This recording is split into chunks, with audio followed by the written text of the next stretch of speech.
6h, 9h, changez de position. Le Morning Dance Nation Radio avec Franck Cara.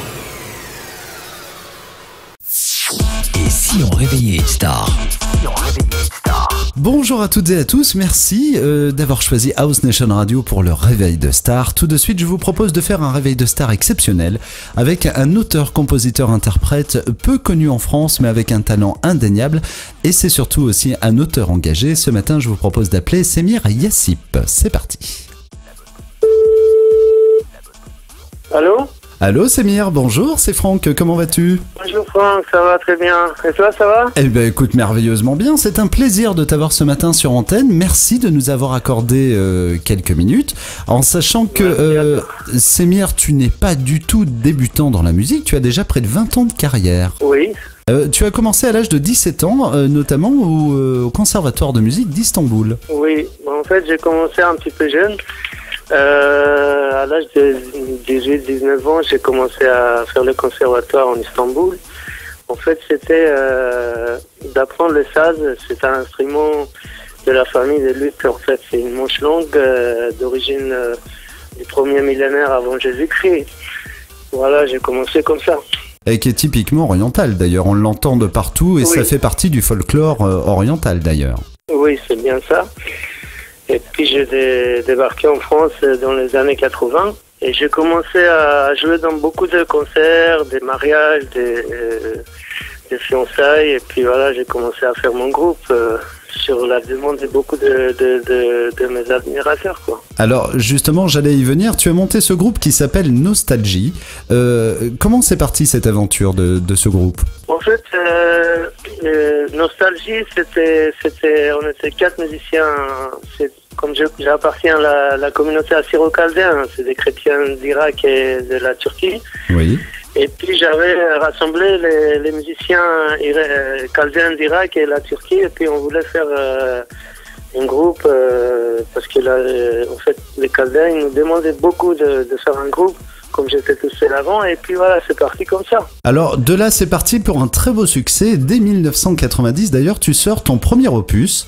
Alors, je sais pas si je vais bien le prononcer, mais un Nissan. Oui, en fait, c'était premier Nissan, le premier album.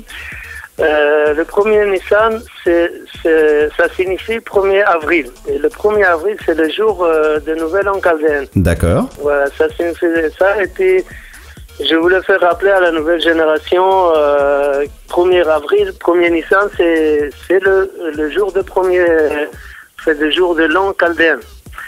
Parce qu'il y a beaucoup de jeunes qui connaissent pas l'histoire, tout ça, c'est juste pour faire rappeler, voilà. Alors, tu es un chanteur engagé, puisque en 1993, tu sors Pirma, qui se veut être on va dire un devoir de mémoire, et qui rappelle notamment l'horreur du génocide de 1915. Oui. Ben, vous savez, le peuple chaldéen, il est passé par l'exode, par beaucoup de massacres, et puis les Chaldéens, ils ont été quand même 250 000 Chaldéens massacrés avec les Arméniens en 1915. Oui. Donc c'était à la mémoire de ces martyrs, j'avais fait ça. La plupart des chansons, c'était composé par moi-même. C'est-à-dire que dans tes chansons, en fait, tu essayes de passer un message? Oui, c'était un message de ce qui nous est arrivé, et puis voilà, il n'y a pas de violence, il n'y a pas c'est juste pour faire rappeler que les Chaldéens aussi, ils ont été massacrés avec les Arméniens, et puis c'était à la mémoire de ces gens-là. Alors justement, en 2000, tu sors un 3e album qui parle toujours bien sûr de souffrance, notamment de ton peuple, qui est intitulé, alors je suis désolé pour la prononciation du titre, mais Hommage Shadé Tarouaï, c'est ça? Voilà, c'est Yom Shadé Tarouaï. Voilà, désolé pour l'accent, c'était court d'avance. En fait, ça signifie le 7 août, le jour des martyrs assyriens, ça. D'accord. Ça, c'était fait à la mémoire des martyrs assyriens. Parce que beaucoup de gens, ils ne savent pas beaucoup en fait, l'histoire chaldéenne, tout ça. Et puis, à mon avis, c'est le devoir d'un artiste de faire ça. Et moi, j'ai trouvé que c'est un devoir à moi de faire. Et j'ai fait ça à la mémoire des martyrs assyrien, chaldéen. Ce qui est assez étonnant, c'est qu'entre 2000 et 2013, tu as fait un petit virage dans ta carrière, où tu as notamment joué dans divers films. Tu as fait beaucoup de télévision pendant ces 13 années. Est-ce que tu peux nous en parler un petit peu? Vous savez beaucoup de choses sur moi, on dirait. On cherche. En fait, quand je suis arrivé en France, j'ai joué dans un film qui s'appelait Le Mur. C'était prononcé en turc Duvar. Duvar, c'est le mur. Ça signifie le mur. D'accord. Et puis, comme je faisais de la musique, les gens ils parlaient du réalisateur de Yılmaz Güney. Malheureusement, il est décédé. Et c'était un grand réalisateur. Donc il m'avait pris, j'avais joué dans le film Le Mur. Et puis après j'ai joué dans un autre film qui s'appelait Vive la mariée. C'était d'Iner Salem. Iner Salem. Ouais. Voilà, c'était un réalisateur d'origine irakienne. Et on a tourné ici en France avec Georges Corafas. C'était très bien passé. Et on t'a vu d'ailleurs sur Assyria TV, Ishtar TV, qu'est-ce qu'il y a eu d'autre? Il y en a eu plein, MMMC TV. Tu as fait d'ailleurs des clips aussi qui sont passés. C'est toujours en rotation d'ailleurs sur ces chaînes de télé. Oui, en fait, quand vous êtes artiste, les gens ils vous voient, ils parlent, tout ça. Et puis les télés, ils ont commencé à s'intéresser à moi un petit peu. Et ils m'appelaient pour si vous pouvez faire un programme ou en direct ou en... Et puis, Assyria TV, c'est un télévision chaldéen qui diffuse en Irak. Oui. Et Ashtar TV aussi, c'est les deux. Et Suro TV, c'est en Suède. Donc, ces trois chaînes, c'est des chaînes chaldéennes, quoi. Puis on a fait beaucoup de concerts en direct, avec mon groupe, tout ça, et puis voilà.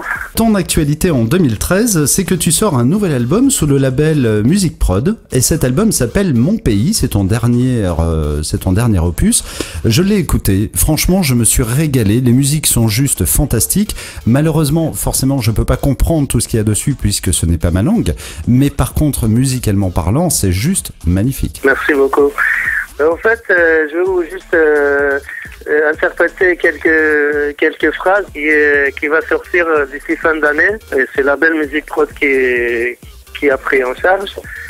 Et puis mon pays, c'est-à-dire Atri. Atri, ça signifie mon pays. Et une petite phrase juste. Et comme je suis en France, ça fait plus de 30 ans. J'aime beaucoup la France. Et je me sens en sécurité ici. Et puis c'est mon pays, la France.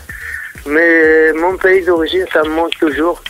Et puis c'était pour ça que j'avais écrit. Et cet album, il va sortir d'ici fin d'année. Et une petite phrase, ça se dit « Mes grands-parents sont restés là-bas et les larmes coulant de mes yeux ». J'allais y venir, parce que tu as quand même dans cet album aussi un petit clin d'œil justement pour ceux qui sont restés là-bas, justement comme tes grands-parents. Oui, et puis il dit « Les cloches de l'église sonnent, mais personne ne s'y rend ». C'est-à-dire que nous sommes un petit peu dispersés au monde.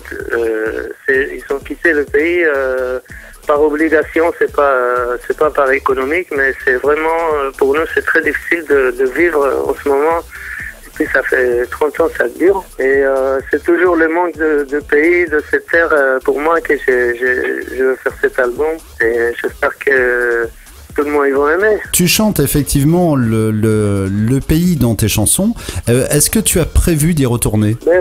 Retourner, je veux bien, mais j'ai pas beaucoup d'espoir. Vraiment, j'ai pas beaucoup d'espoir parce que mon peuple il est dispersé au monde aujourd'hui. Et puis il y a plus de 500 000 personnes dispersées dans le monde, dans l'Europe, tout ça. Puis voilà, ça serait un grand plaisir de retourner, de voir ma terre, de voir des villages aujourd'hui, la plupart ils sont détruits. Hein. Je me sens bien en France, j'aime bien la France. Voilà, c'est mon pays maintenant, la France.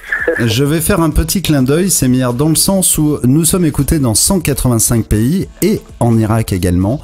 Donc on fait un petit clin d'œil pour les gens qui t'écoutent là-bas et qui te reconnaissent. En tout cas, Semir, ça a été un plaisir de t'avoir ce matin sur antenne. On met bien sûr tous les liens te concernant directement sur la page de la matinale. Semir, ça a été un vrai plaisir. Merci beaucoup, Semir. Merci Franck, à toi, et puis c'est très gentil et puis à la prochaine, je dirais. Eh bien écoute, c'est quand tu veux, on refait un réveil de star ensemble. Un grand merci, Semir, je te souhaite une très bonne journée. Je t'embrasse, merci, bonne journée. Merci beaucoup. Franck Cara sur House Nation Radio.